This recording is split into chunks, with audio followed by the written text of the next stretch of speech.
Bonjour à toi, je te fais une petite vidéo du bord de la plage, alors j'espère que tu m'entendras bien.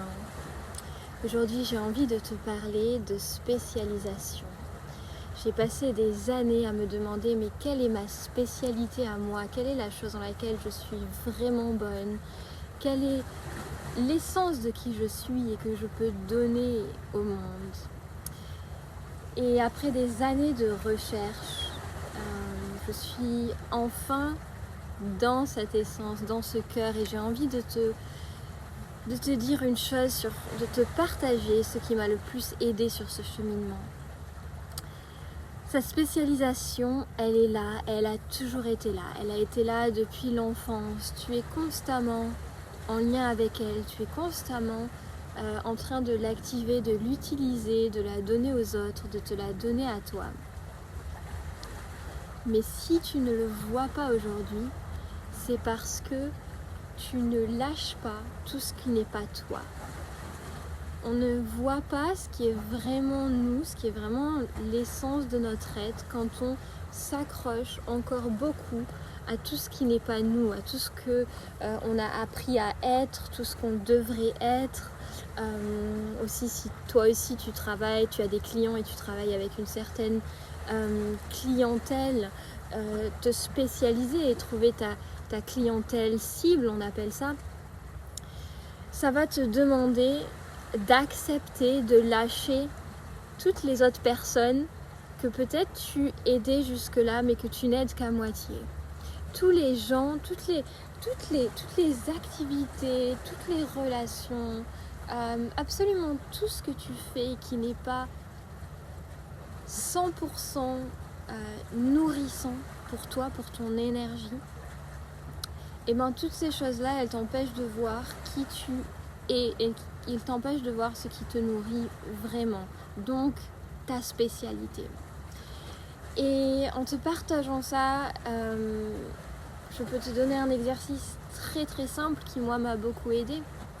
Tu peux prendre une feuille de papier et tu peux commencer à écrire toutes les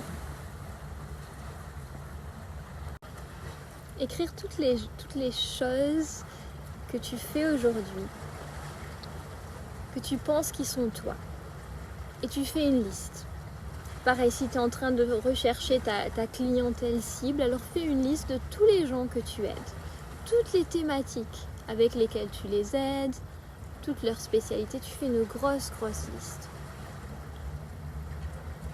Et une fois que tu as fait toute cette liste, tu prends vraiment le temps, tu te prends même la journée, tu laisses reposer, tu commences ta liste là maintenant en m'écoutant et tu la poses sur ton bureau et tu la laisses là sur ton bureau, et à chaque moment de la journée où tu penses à quelque chose, tu la rallonges, tu l'agrandis.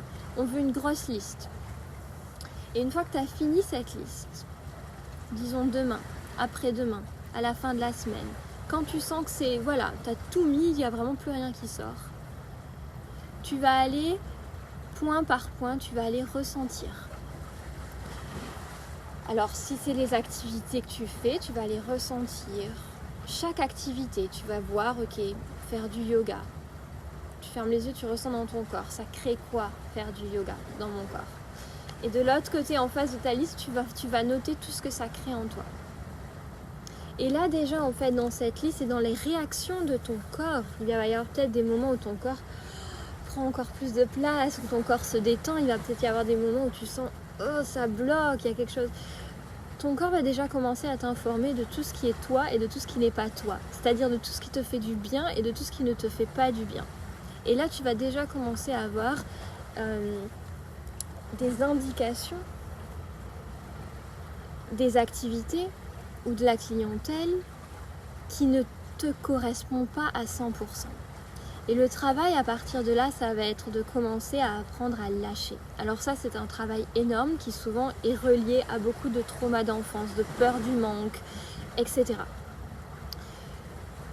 Apprendre à lâcher, c'est l'essence du travail pour trouver sa spécialisation, pour retourner à son cœur, pour trouver ce qu'on peut vraiment offrir de plus puissant et de plus beau au monde et à soi en même temps. Et j'ai encore envie de rajouter une petite chose parce que je pense que c'est hyper important de comprendre ça et tu comprendras du coup le but de l'exercice que je te fais faire, c'est que quand tu ne te spécialises pas, alors si tu as déjà trouvé ton métier mais que tu cherches ta clientèle ou bien quand tu es en recherche de ton métier de vie, de ton projet de vie, le fait de ne pas l'avoir encore trouvé, en fait ça t'arrange.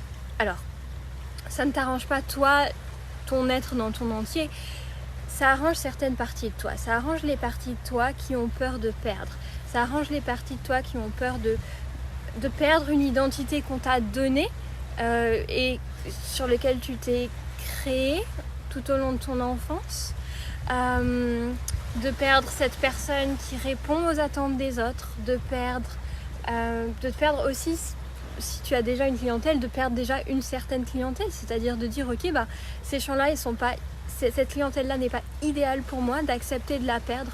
Donc ça va te mettre face à des parties de toi qui souvent sont dans le trauma. Je parle beaucoup de trauma, continue à suivre cette chaîne parce que je vais faire une vidéo très bientôt dans laquelle j'explique ce qu'est un trauma, et un trauma n'a pas besoin d'être une situation absolument horrible que tu as vécue. Tout le monde a des traumas et le trauma du manque et la peur du manque, c'est quelque chose que on a tous à des niveaux différents. Donc c'est absolument normal de vivre ça et aujourd'hui, ton désir d'être encore plus précis ou ton désir de trouver ton chemin de vie est là pour te montrer toutes les parties de toi qui encore t'en éloignent, qui sont encore dans la peur, qui ne sont pas dans la confiance pleine que la vie est là pour toi et que plus tu deviens toi, plus il y a ce courant de vie, cet échange qui se crée entre toi et ton univers et les gens qui t'entourent, etc. Donc il s'agit ici vraiment d'accepter de perdre pour pouvoir accueillir. Accepter de perdre des parties de toi pour pouvoir accueillir encore plus une partie de toi qui aujourd'hui est là mais n'a que cette place-là.